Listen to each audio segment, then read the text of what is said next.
નમસ્કાર મિત્રો, સ્વાગત છે બધા મિત્રોનો અમારી યુટ્યુબ ચેનલમાં. હું છું આપનો મિત્ર ભાવિક વઘાસિયા.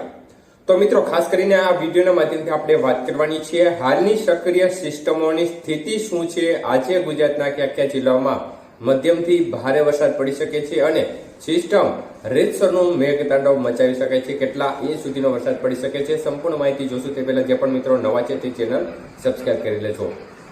તો મિત્રો, ખાસ કરીને ગઈકાલે પણ આગાહી મુજબ છૂટો છવાયો વરસાદી માહોલ જોવા મળ્યો હતો. આજથી વરસાદની તીવ્રતામાં વધારો થશે, વરસાદના વિસ્તારોમાં વધારો થશે.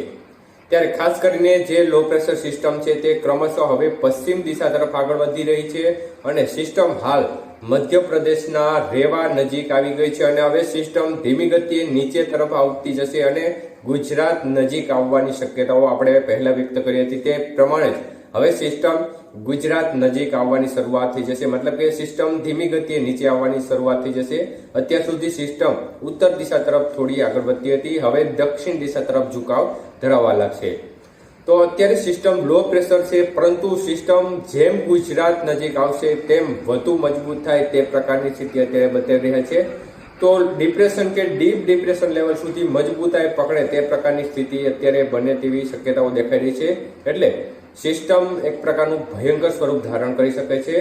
અને ચોમાસુ ધરીની વાત કરીએ તો ચોમાસુ ધરી પણ પોતાની નોર્મલ પોઝિશન પર છે. હાલ બિકાનેરથી પસાર થઈ હમીરપુર લો પ્રેશર સેન્ટરના ભાગો પરથી પસાર થઈ જમશેદપુર ડીગાના ભાગો પરથી પસાર થઈ રહી છે. પરંતુ સિસ્ટમ જેમ આગળ વધશે તેમ તેમ ચોમાસુ ધરી પણ નીચે આવતી જશે, જે એક આપણા માટે સારી વાત ગણી શકાય. તો આમ જોવા જઈએ તો હવે અમેરિકન મોડેલ અને યુરોપિયન મોડેલના ટ્રેકમાં ખાસ કોઈ મોટા ફેરફાર નથી.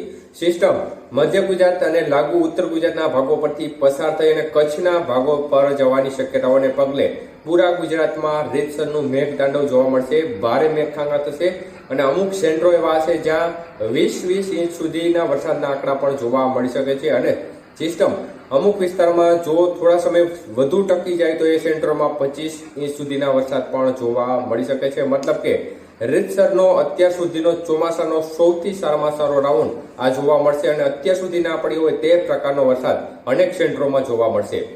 ત્યારે ખાસ કરીને સિસ્ટમની મુખ્ય અસર આવતીકાલથી એટલે કે 25 તારીખથી શરૂ થઈ જશે, 29 તારીખ સુધી અસર રહેશે. આવતીકાલથી બધી બાજુ મધ્યમથી ભારે વરસાદની શરૂઆત છૂટાછવાયા વિસ્તારમાં થઈ જશે અને 26, 27 અને 28 તારીખ છે તે વરસાદની મુખ્ય તારીખ રહેશે. આ તારીખો દરમિયાન રીતસરના ભારે મેઘખાંગા થશે. અત્યંત ભારે વરસાદ અમુક ક્ષેત્રોમાં અત્યંત રૌદ્ર સ્વરૂપ ધારણ કરશે મેઘરાજા અને જળબંબાકારની પરિસ્થિતિનું નિર્માણ પણ થાય તે પ્રકારની શક્યતાઓ દેખાઈ રહી છે.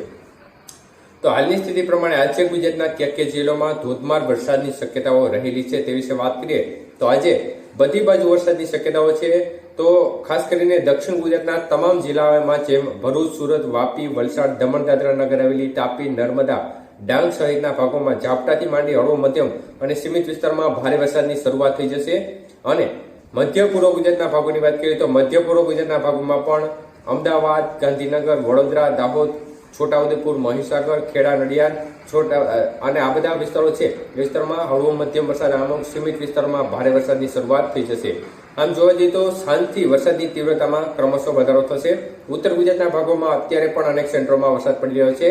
તો આમ જોવા જઈએ તો ઉત્તર ગુજરાતના તમામ જિલ્લાઓમાં પણ છૂટો છવાયો વરસાદી માહોલ આજે અનેક વિસ્તારમાં જોવા મળશે, જેમાં બનાસકાંઠા, સાબરકાંઠા, ખેડ બ્રહ્મા, ઈડર, અંબાજી, અરવલ્લી સાઈડના વિસ્તારો, પાટણ, સિદ્ધપુર, ડીસા અને જે મોડાસા આજુબાજુના ભાગો છે તેમાં પણ ઝાપટાથી માંડી હળવો મધ્યમ અને અમુક સીમિત વિસ્તારમાં ભારે વરસાદ આજે જોવા મળશે.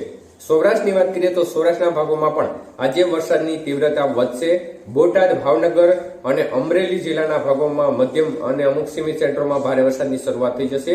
જ્યારે ગીર સોમનાથ, જૂનાગઢ જિલ્લો છે, રાજકોટ જિલ્લો, સુરેન્દ્રનગર અને મોરબી જિલ્લાના ભાગોમાં પણ છૂટો છવાયો સારો વરસાદ અમુક સીમિત વિસ્તારમાં જોવા મળશે. અમુક વિસ્તારમાં રેડા ઝાપટા સ્વરૂપે વરસાદની ગતિવિધિ જોવા મળશે. જ્યારે પોરબંદર, દ્વારકા અને જામનગરના ભાગોમાં પણ છૂટો છવાયો વરસાદી માહોલ આજે શરૂ થઈ જશે. કચ્છના ભાગોની વાત કરીએ તો કચ્છના ભાગોમાં આજે પણ રાપર, ભચાઉ, ગાંધીધામ, અંજાર, મુન્દ્રા, ભુજ સહિતના ભાગો છે અને નલિયા સુધીના ભાગો સુધી વરસાદની ગતિવિધિમાં ક્રમશઃ ધીમી ગતિએ વધારો થશે. બાકીના ભાગોમાં પણ આવતીકાલે વધારો થવાની શક્યતાઓ છે. એટલે એકંદરે દરિયાઈ પટ્ટીના જિલ્લાઓ રાપરથી લઈને નલિયા સુધીના ભાગો છે આ ભાગોમાં છૂટી છવાઈ વરસાદની ગતિવિધિની શરૂઆત જોવા મળી શકે છે. વધુ શક્યતાઓ જે પૂર્વ કચ્છના ભાગો છે રાપર, ભચાઉ, ગાંધીધામ, મુન્દ્રા, ભુજ આજુબાજુના ભાગોમાં, અંજાર આજુબાજુના ભાગોમાં રહેશે. તો એકંદરે જન્માષ્ટમીના જે સમયગાળો આવી રહ્યો છે તો કૃષ્ણ જન્મના વધામણા કરવા માટે મેઘરાજા જે જન્માષ્ટમીનો સમયગાળો હશે, મતલબ કે કૃષ્ણ જન્મ હશે એ સમયગાળા દરમિયાન મેઘરાજા ગુજરાતમાં હાજર હશે. એક પ્રકારે અનોખો સંજોગ સર્જાશે.